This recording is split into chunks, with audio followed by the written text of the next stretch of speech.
Our guest today, Allan Owino, is an alumni of Strathmore University. Not just an alumni, but a very engaged and connected alumni who attends events and is also always ready to support the activities of the Alumni Office and the Alumni Association. And today he is here as our speaker. He is an anchor, is in the journalism world, and I'm sure that he will take us through his journey as he introduces himself and tell us from his time at Strathmore until where he is now.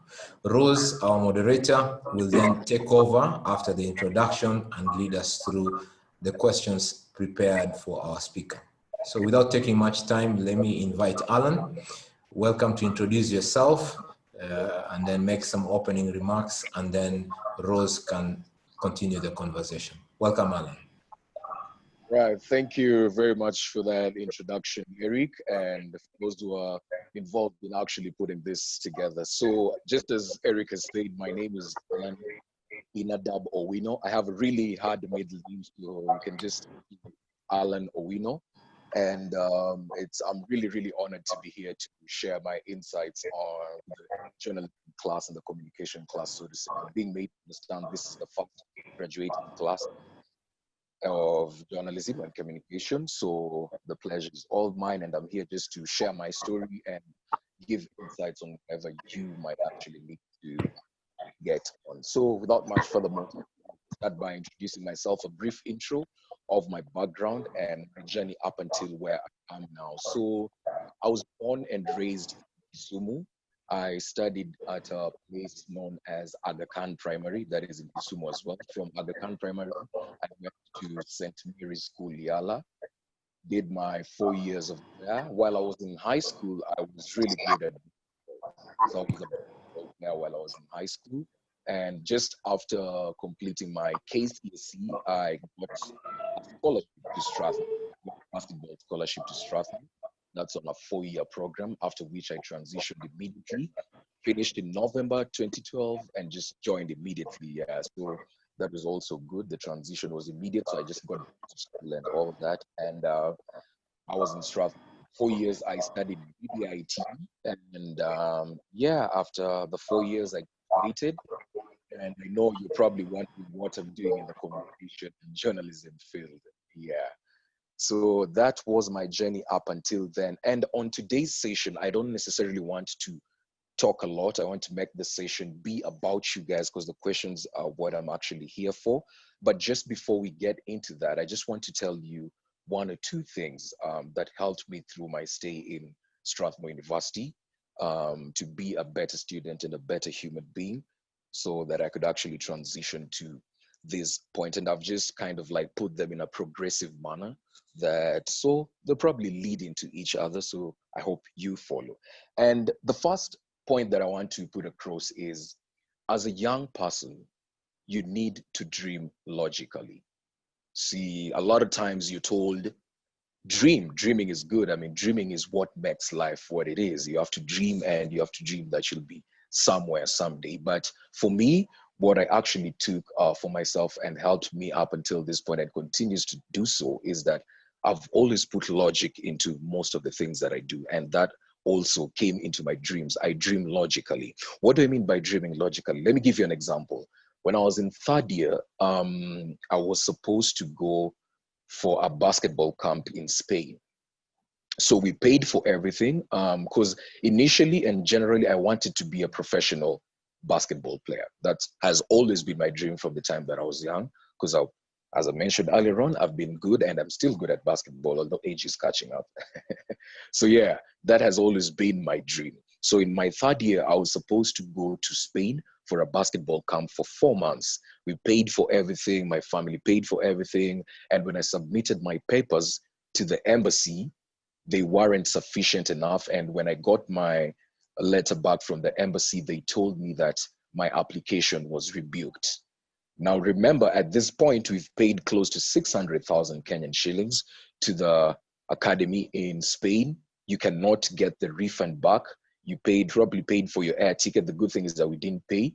And at this point, I just felt like my world was crashing because I knew very well that I wasn't going to go to Spain to pursue my dream of becoming a pro player. So at this point, I just sat down and I thought to myself, am I going to sit down here and sulk and tell myself that all is over? I was like, no, that's not going to happen. Life has to move on. I tried that, but it did not work out. So at that particular point is when I realized that I actually now need to start focusing on other things, focusing on my other energies, just trying to find myself as I got back into school. It was a really long year for me because I wasn't concentrating as well, but I really figured myself along the way and I managed to graduate. And that is why that brings me back to my point of dreaming logically. You can't start basketball at Form 3 here in Kenya and you say you want to be a professional player in the States. The mechanisms, the foundation is not set. So that means, yes, you're allowed to dream. It might happen. There is a chance that it might come true, but the chances are really, really slim. So what I'd advise you as a young person, when you're dreaming, dream with the circumstances surrounding your environment. Know very well what's in your reach, know what is not in your reach. At times, it's unfortunate that most of the things that we want are not in our reach. So that's what I'd advise you. It probably might not rub off some people well, but you need to dream logically within the circumstances facing your environment. That way, your chances of actually attaining your dream are way, way higher. Secondly, you might, my next point is on education is not everything, but it is something. Anybody who's trying to tell you that education is not everything without adding the line that it is something, that's a big lie. You need to go through school because when you step outside of this corridors of Strathmore, it will be very difficult to convince somebody to listen to you if you don't have that tertiary certificate. Like it will be very hard to reach out to somebody and be like, you know what, I have an idea, can you help me out? And you don't have the basic of a degree. So that's why I advise you, yes, education is not everything, but it is something. So I'd really, really, really like to advise every single one of you, do your very best to complete your studies. Do your level best to complete your studies. That was my second point. Now, my third point is, as a young person, you need to take time to work on yourself. This is something that a lot of young people, including adults, don't do.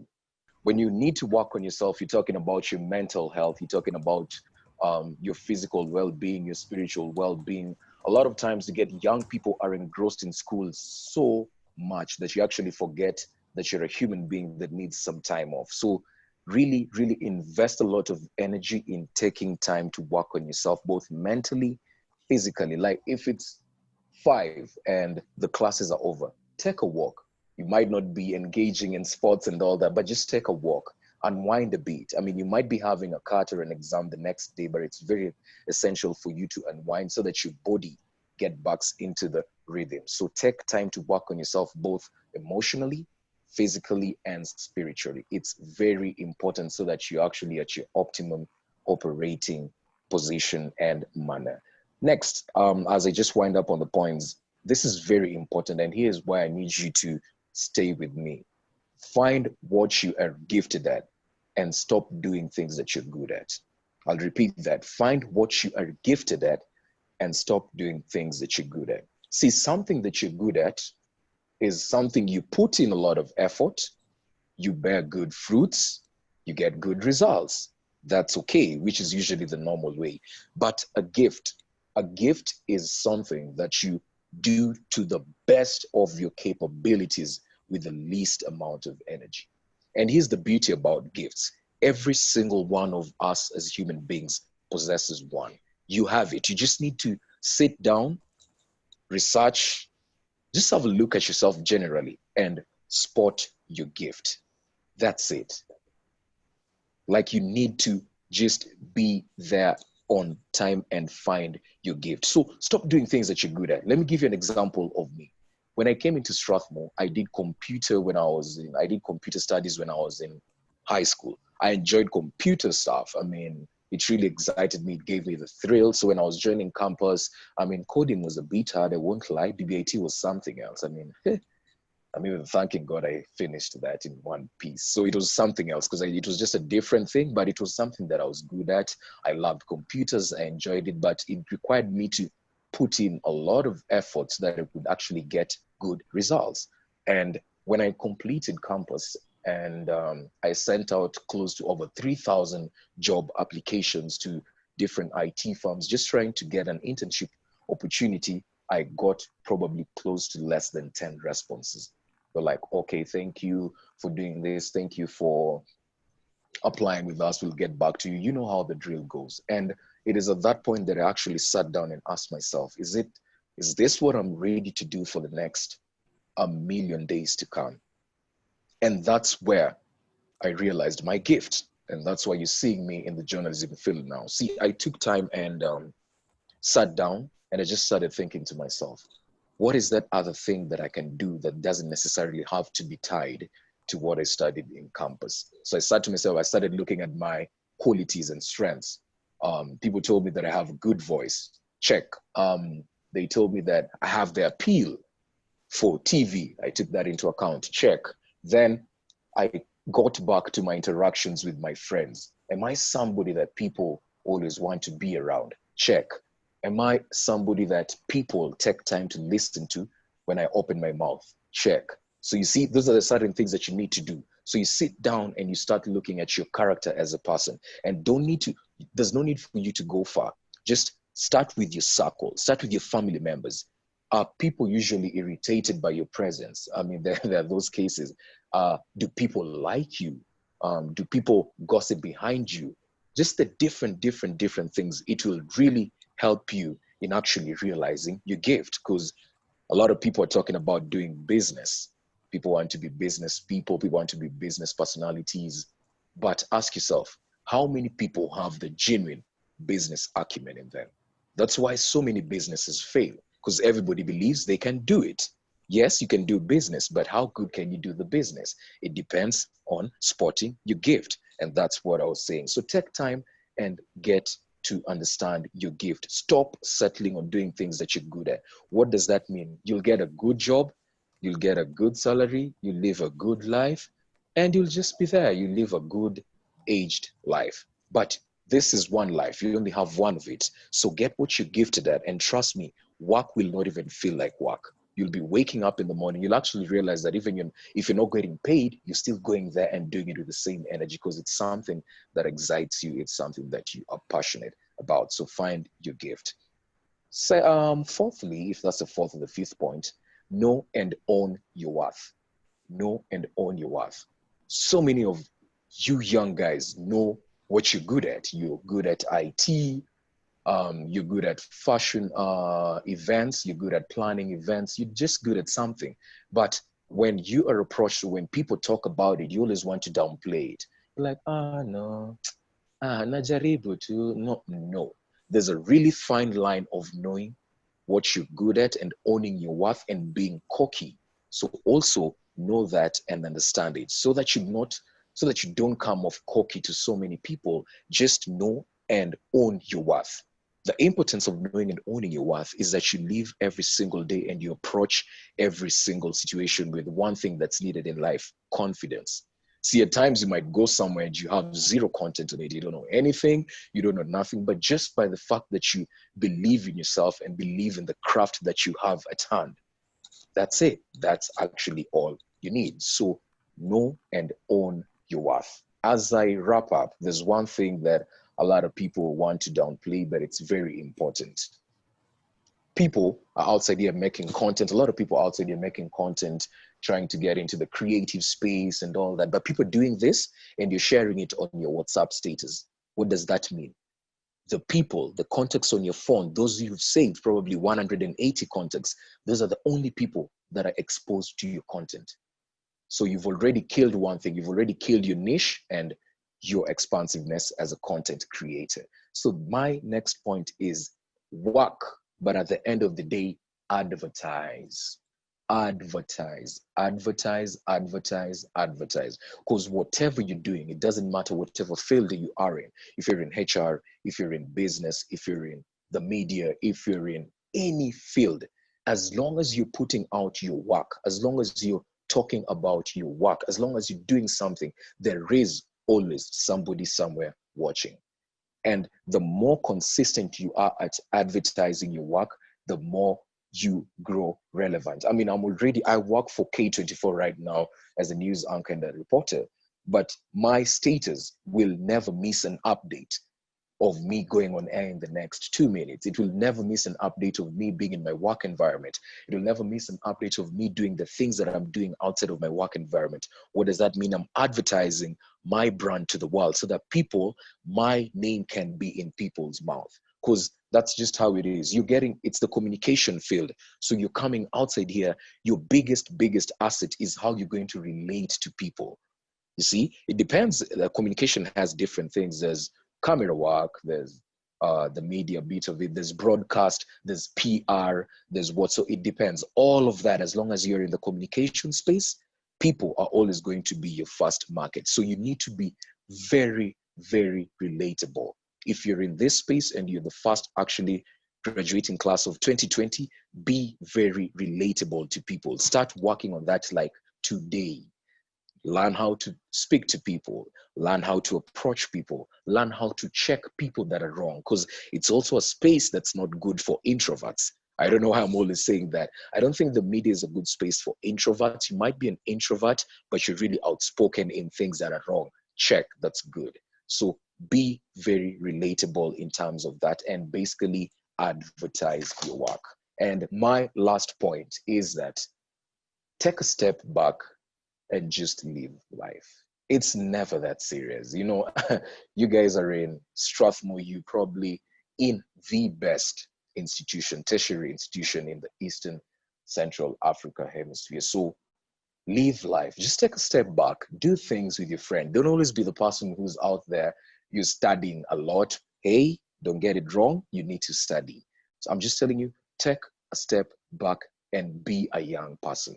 I know a lot of you young kids these days are always out to start being responsible, which is a good thing. You want to start taking care of your bills. You want to move out of your parents' house super fast. I'm telling you, that time is coming, and it's not such a pretty time if you're not prepared for it. So make the mistakes that you need to make right now. For those who love going out, I'd advise you go out, do everything. Every single thing you're doing in campus, there's one borderline. It's called moderation. Nobody's stopping you from going out. Nobody's stopping you from doing whatever you're doing, from playing your games and what, but everything has to exist on one basis: moderation. Everything has a moderation. You can't be excessive in every single thing that you do. So those are some of the certain things that actually helped me in Strathmore to be who I am today. It's probably 2 years into my journey, 2.5 years, so to say, into my journey. And one thing I forgot to mention just as I wrap this up is that a lot of people ask me how I got myself into this space. I've talked about the application process. So here's what happened during that time. I applied, and it was in 2018, around November. Then I got tired. I was like, you know what? A lot of people have talked about this media thing. My auntie mentioned it way back when I was beginning campus. My friend Meryl Page, who's a singer, talked about it. And maybe it's time for me to just pursue it. So here's what I do. Here's what I did. I actually decided to tell my mom that, you know what? The 4 years that I've spent in Strathmore is gone. That's literally gone, done, and dusted.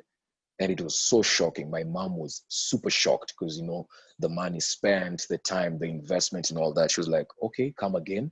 But I told her, Mom, I think I'm ready to take another phase in my life. And I believe this is the right phase for me to take this and the right pace for me to go with it. So I told her that. And here's the funny thing. My mom is aging these days, so she's a bit understanding and stuff. So she was just like, okay, because, you know, I'm an adult. So she's like, okay. Then I asked her for money. It's like, Mom, here's what I need to do. If I'm going to do this, then do it perfectly. Whatever you're doing in life, it doesn't matter how small you're doing it. Do it to the best of your capability. Even if you're cooking that beef, for 100 shillings, buy all the spices, put in pepper there, put what, do every single thing in life to the best of your capabilities. Like the next second is not promised. Yeah, so do everything. And that's what I decided. I asked mom, just give me some money. I want to go and make a professional demo. So I went, she gave me 15,000 Kenyan shillings. I got a professional camera person. We shot and actually shot it in the new South Thomas More building, just right in school there. Went there, I got my scripts, mastered them, did it for about a week. We went, shot the demo, completed, and here's when now the journey and the work begins. After you have the demo, so I started knocking on doors, sending out the demos to different personalities, telling them, you know what, I'm not a journalism student, but I believe I can do this. I did that every single hour of the next 3 months, so to say. I did that every single day. I was following up. I was doing more. Like I wasn't giving anybody space. If you told me check in with me on Monday at this time, I'd be there on Monday. I'm like, hey, what's up? Any feedback and what? And after 2 months or so, my prayers were heard. Terian Chebet, I believe you all know Terian Chebet. She's a celebrated media personality and news anchor as well, and a media personality. She called me and she was like, you know what, I've come across your demo that was circulating and I'd love for you to come in so that we could talk a few things. And I was like, okay, I'll be there. So the next morning I go to Fanaka. At this point, she's the CEO of Fanaka TV. I believe they closed down, but at that time there was a TV station known as Fanaka TV and it was strictly business. Then I sat down, we went in there, sat down in the meeting, and she asked me, so why news? And I told her the most sincere thing I've ever told someone is like, right from a tender age, I've always enjoyed news. You know how you're young and people are usually like, news, misioni, mi nataka a ball. So, you know, you're young, news doesn't really relate to you, but I never had an issue with news growing up. I used to watch news, the likes of Tom Boyer, Michael Oyer, Catherine Kasavuli was a good friend of my aunt and a family friend and stuff. So that's where I got the vibe of news and stuff. So I think it just kind of came out and played well in the end. So I told her that and she was like, okay. For a very long time, I've always wanted to work with students who've studied business, because journalism is an art that can't be taught. You don't need to go to school. Yes, the people who've gone to school have certain things. They have the zeal, the passion, the drive more than you, but every other single thing they're doing can be taught on the job, which is the case with most jobs. You learn on the job, and that is journalism. That has been my journey ever since. I've just been learning on the job up to date. So I told her all this, and she was like, okay, let's now discuss money. My jaws dropped. Zero experience, nothing. I don't know what. And I'm like, money? Yeah, she's like, yeah, let's go and discuss your salary. And that's how I got my first job, not knowing anything in the media, being taught and being paid at the same time. And I was employed on a Wednesday, and on Friday, she took me on air. Zero experience in anything. And I was like, you know what, Allan, this is what you've been wanting for all this time. Then do it. You've been given the chance. So I did it to my level best, and I'm always just watching the same video over and over. And that was it. They say the rest is history. From that session and meeting that I had with Terian, brought all this, and right here today I'm here at K24, and that's where I want to end that presentation of mine, because I say today is all about you, and yeah, that's just about it. So I think I can now start getting the questions. Thank you, Allan, for that very inspiring conversation. Like, I can't even believe it's still, because I really wanted to ask you very difficult question concerning how you are a basketball player. 1 minute, the next minute BBIT student, and the next minute you're on our television. Like, yeah. I really wanted to know more about it, and you've really explained it so well. Thank you for that. And yeah, it actually proves that I don't know why we're in school still, but again, you No, said school is a must. Yeah. School will help us to reach out there. So I'll just be reading a few questions that people had suggested earlier, but we have more questions on the chat. If you can go through them, but let's start by going through the question that already have here. Okay. There are a lot, but please bear with us. Somebody taught us in second year. This is one of the questions I'm posting. And they said, for you to be a journalist, you're paid according to the stories you write, how many things you've been involved with, according to whatever you're doing. So does it pay? Tell us about that. All right. Yeah. So I knew this was going to come up. Money is always a big discussion in everything, which is good to actually align yourself with that. But here's what I want to say. When you're fresh off campus, when you're done with your studies, you're going to graduate, you're going to be a full communication student. Ask yourself one question. You want a salary of, say, a starting salary of 60,000 as a reporter somewhere, right? Or as an intern, you want to get paid. But ask yourself, genuinely take time and ask yourself, am I worth this pay? That's what people don't say. That's what a lot of people don't ask themselves. Am I worth this pay? Because you need to understand that monetary compensation or remuneration is given for work done.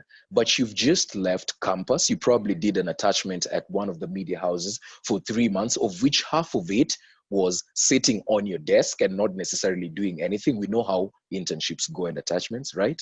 So you've come fresh off campus and you want to get paid immediately. Let me tell you one thing, the best mindset to have when you're coming off campus. I know circumstances and backgrounds of different people are different, but here's the best mindset. If you are in a position to strive, get me very carefully, strive to get your foot in the door. What do I mean by this? You just need to be in the environment. A lot of people, I've seen a lot of young people foregoing internship opportunities because it doesn't have pay, you're not getting paid. So somebody's like, no, I'm not going to do this internship. Says you work bure. No, that's the wrong advice. You need to be in the environment. So get your foot into the door. Get into the organization, take that internship. I'm telling you, people have interned for more than 3 years outside here and got their job opportunities in their 4th year of working. Personally, I was lucky to get my first job at Fanaka TV that went on for about 3 or 4 months. After that, the station closed, so I was out of a job, and there was a new TV station that was opening up that time, and that was TV47, and they were looking for interns. I came from a fully paying job and started all over again as an intern, where I interned for 6 months without getting a single cent, coming in Monday to Saturdays, probably Sundays some days, but I just understood the value of being in the environment. See, when you're outside there, you're losing. Nobody knows your worth. But when you're inside here, even when you're as an intern, you can make moves, and that's what I did. That's how I've always treated life. Don't think about the money when you're starting. Focus on your craft. And you can only focus on your craft when you're in that environment. Focus on being so good, the money will follow you. Thank you, Allan. That's very insightful. That's very, very well thought of you. And moving on to the next question. Yes. Oh, you as Allan, you have a talent. We can hear it in your voice. Yeah. I don't have such a voice.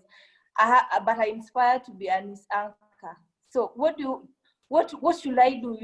Is it about the voice only, or can I do other things that can land me into the newsroom? Or tell me about that. Do they look at the voice or other talents and all that? If you're not talented as much as other people are, you, Jeff Konange, the people with strong voice, can you do another thing to prove yourself into the media room or to the newsroom?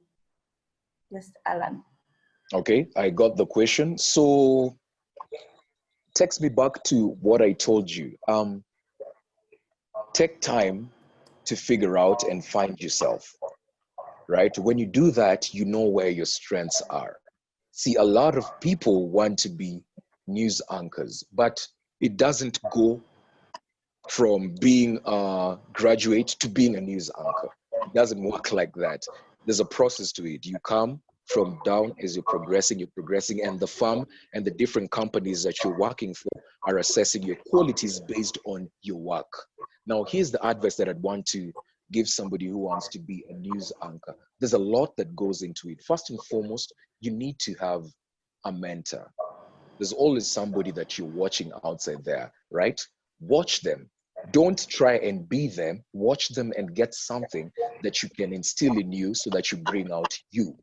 That's what I've always done. I don't think I want to be like anybody outside. I've just watched somebody, Mark Masai. I probably know, I don't know if you guys know Mark Masai. Mark Masai is my mentor. I watch a lot of Mark Masai. So I pick what I can get from Mark Masai, try and put it in mind to bring out Allan. So you have to have a mentor. Secondly, when it comes to anchoring, there is a lot that goes to it. Of course, you have to, at the end of the day, it's not all about journalism. When you're working for these media houses, there is something called the brand. There is something called the image. So there is a lot that goes into the image as well.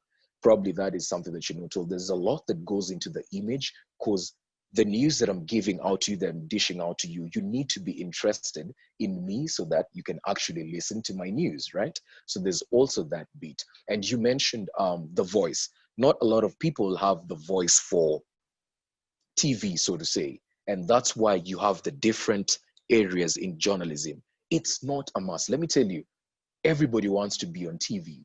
Maybe not everybody was meant to be on TV, but you can be so good behind the scenes. You guys always hear Jeff Koinange say, Monica, Monica, or like Monica, Monica, you always hear that. Monica is the director. She's a news director. So the work of a news director is to actually facilitate the bulletin in the sense that she directs or she tells Jeff in 3, 2, 1, you're live, you're on air. Okay, say this, move to this point of the studio, move that. That's what a news director does. Now, probably at some point, Monica wanted to be on TV, but along the way, she realized that, oh, I'm actually good at this. Yes, it might not have the same parts. Probably you'll be known less, but that is not the whole point.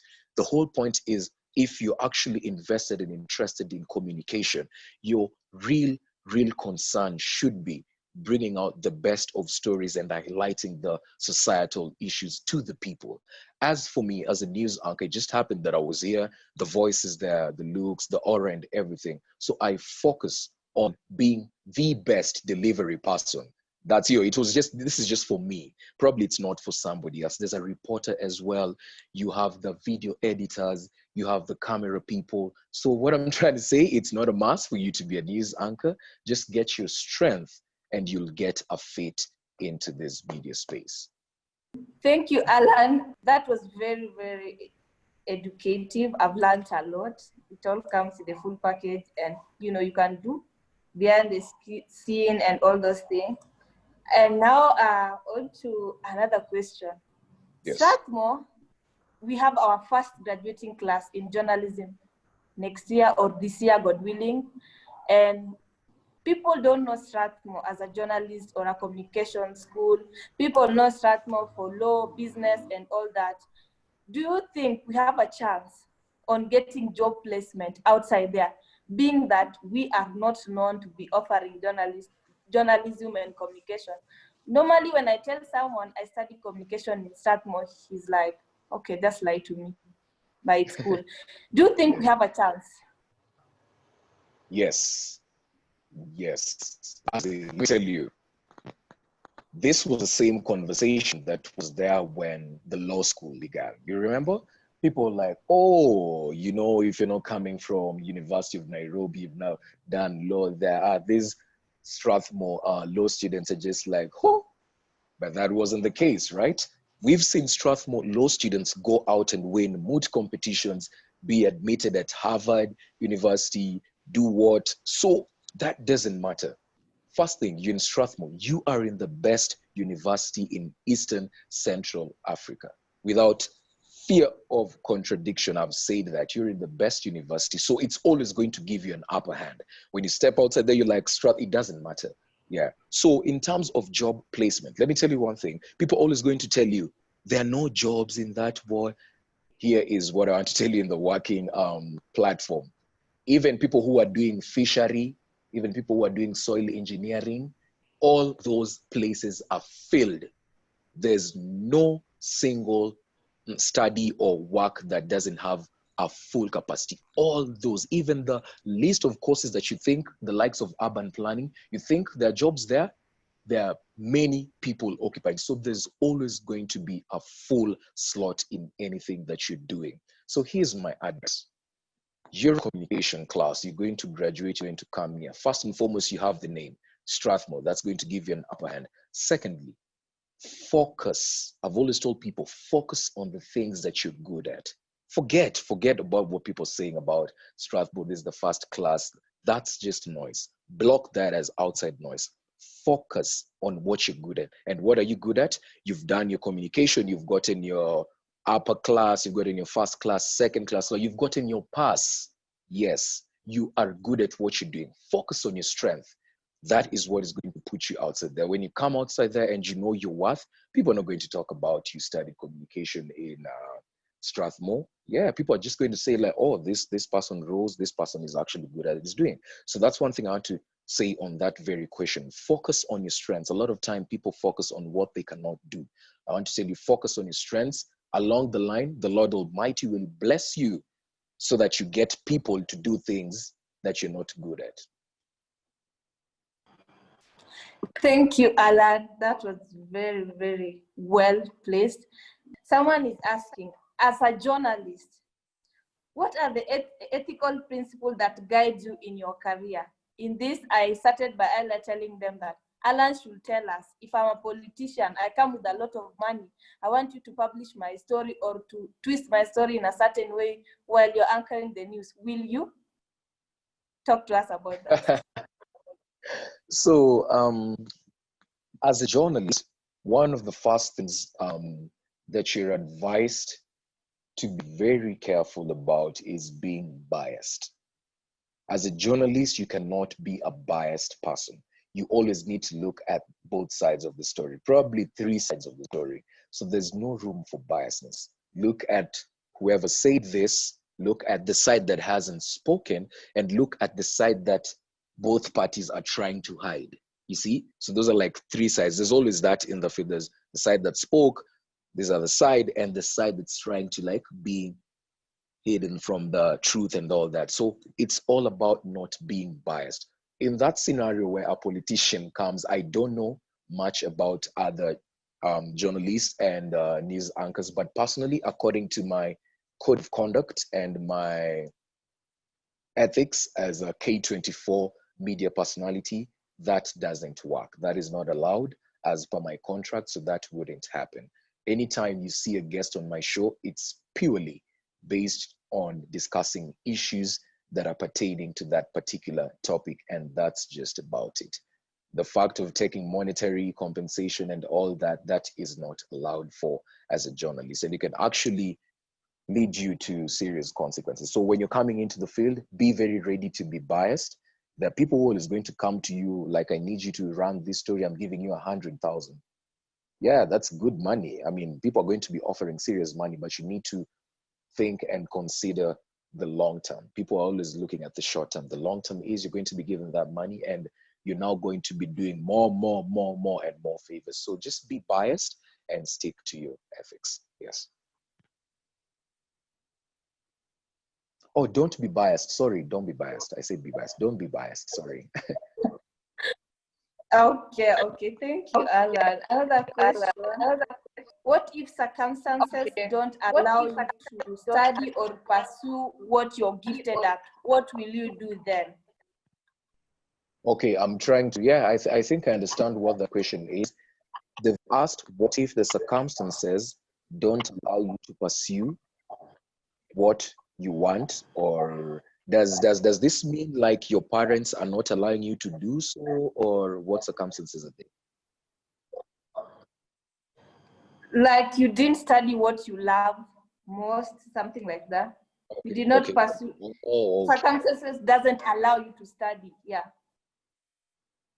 Okay. Now there are cases of people who've studied what they don't like, right? There are cases of people who've gone to school and spent 5-6 years and did whatever they did not like.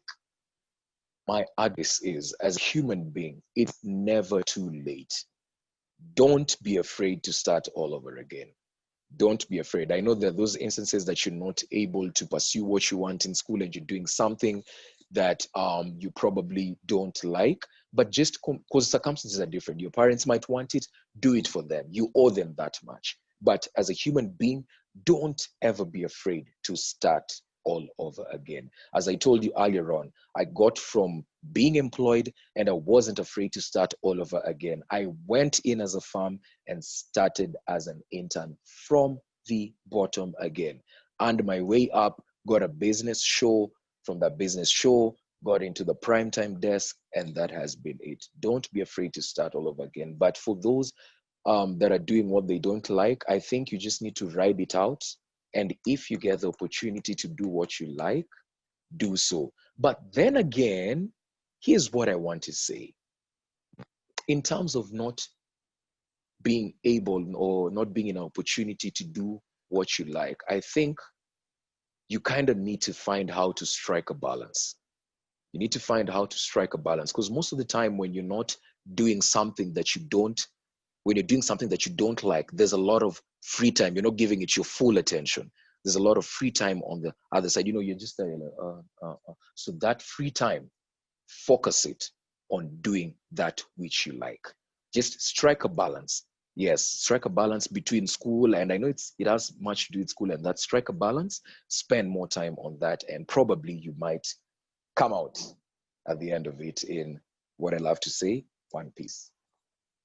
Another question, someone is asking, can we take the journalist as an individual journalist to YouTube? You be there on YouTube anchoring your stories and briefing people on news. Is that possible? Okay, so that is very, very possible. And that is what a lot of people have been doing. Mainstream media exists to put a voice to the noise that comes with the media. There's a lot of misinformation, there's a lot of miscalculations outside there, different news and stuff. So what mainstream media does is it kind of cleanses this whole thing and disseminates information that's rightful to you, because mainstream media is what relates to a wider number. The digital space is coming, but unfortunately it's not accessible to so many people. That's why you see radio and TV still coming out at the top, because it relates to a lot of people. So that is what mainstream media does, taking news to YouTube. That is very important. And yes, you can do that. I think people are doing that. People do stories, file their stories on YouTube, let the world judge. People do that, file their stories and do that. So yes, I think another big and key platform that you can utilize as a journalist to get your name and your brand out there is YouTube. Make content. You see, these people have really nice phones. You don't need an expensive Android phone. Do whatever you're doing, package it well, put it on YouTube. That is where the world will see you. Brings you back to the point of advertising. So yes, you can do that on YouTube as well and take the news on YouTube. I hope I've answered that well. As we wait for questions, Alan, there's this concept that is very prevalent nowadays of fake news. As a journalist, how do you tackle fake news? And from the point of view of students, you've encouraged them to create content. How can they create content and it's not considered fake news? Okay, when you're talking about content and news, a lot that goes into it in terms of bringing the news, like a news. There's a lot that goes into it. And one of the things that does so is contacts. What media houses have are contacts in different places. These are people and personalities who verify certain information that is coming out, right? So at times you might get that a story happened in Mombasa, and we probably as K24 have a contact person down there who can rush to the scene or knows one or two things about the situation and can actually verify and confirm. It happens really quick. It's really quick because all of us, the mainstream media, we're trying to get the information out fast. That's why we have the breaking news. So we have contact persons, and as a journalist who's creating content so that is not necessarily tied to be fake or in terms of fake news, is what you need to do is do your research. There is a lot of content. There's a lot of articles outside there, information on the website. Also, contacts of different people. Always don't be afraid to reach out to somebody and call, okay, I feel like doing this. I'm working on this particular piece. What do you think about this? Is this true? When you're working on a health content or health product, call a doctor who's in that field, talk to them, ask them, this and this is happening. Like, don't be in a hurry to package something so that the world sees it. Take your time, go through the processes of getting contact people, research well, reach out to the specialist in those particular fields. And when you're done, you'll have the information and you'll actually find that it's easier to come up with a comprehensive thing that when you put out there, you're not worried of defamation and all that, because you see a lot of people actually being faced with that because they're just putting out information based on what somebody said. Yeah. So background research is very critical. Now, I want to ask you, what do you think is the future of the Gazette, the Nation Gazette? Now that some of us are training to be writers and we really don't know if it's gonna work for us. Yes. The issue about newspapers has been talked about a lot because it's something that started way back.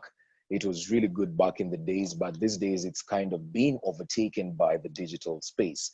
So the future of newspapers, I wish I could be able to tell that, because we as well are just waiting to see. But where I see the newspapers in the next coming years is that I don't think the print newspaper is going to fade out. I highly doubt the print papers will be over and done with. Because when you're talking about newspapers, we're talking about old people. Let's not forget the aged people who don't necessarily have time or the eyesight to read into news, into the digital fonts and go, yeah, the people who are not digital savvy, right? So we have that age bracket of the mature old people. So they still will need information. And if it's not radio, it has to be gotten from newspapers. When you also talk about the print media in terms of a newspaper, I think there are people, for example, I know there are people who have these digital books that their friends send them, but you've never read them. Why? It's because there's something you get from holding a book and reading a book like this. There is a feeling that you're connected to it when you're holding it this way. So those, I think, are some of the two reasons for me as to why I think the print media cannot fade out, because of the mature people and definitely for the people who want the physical one-on-one connection with the information that they're getting. So the print will be there. The future for writers, I think it can only be bigger. You see, I think it can only be bigger. And it's a good thing you've mentioned, some of you are writers.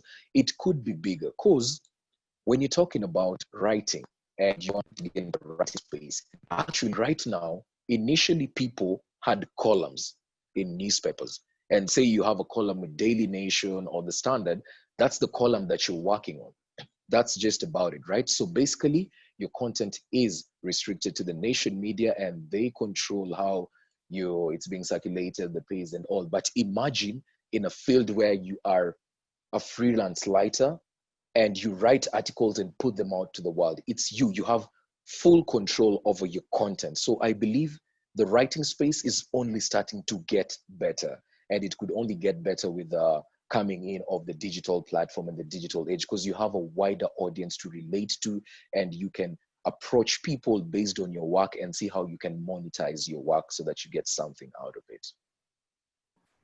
Thank you, Alan. That was very, very insightful. With the recent layoff in the media industry, that is the Media Marks and Nation Media, what are the future of journalists? Okay, the future of journalism, I'd say what is happening right now in terms of the layoffs is it's an international thing. It's an international thing. It's happening across all media houses, and majorly because of the adverse effects that COVID-19 has had on the economy and the business of the media in general. So it's happening all over the world. The future of journalism can never die. It will never die. So don't be afraid. Journalism can never die because we are the ones charged with the responsibility of highlighting those issues that are happening in our society. So the future is bright. All you need to do is focus on your strengths and get outside here and create a space for yourself in that crazy world. Just focus on your strengths so that you can create a space for yourself in that crazy world. But the future is open, it's bright, and also coming in, you just need to understand one thing. The media industry, it's like a musical chair. You see the musical chair, the game, the musical chair and the game, it's like that. One day you're on the winning side, the next you're not. And in this particular situation that I'm in right now, for those who lost their jobs, it doesn't mean that I'm more competent than them. It just happened that the circumstances at that time favored me. And that's why I'm actually here giving you this talk, because I'm still in the industry and I still have a job, which I'm very grateful for to the Lord Almighty. So come in with an open mind. It's just like a musical chair. One day you're on the right side of the axe, the next you're not.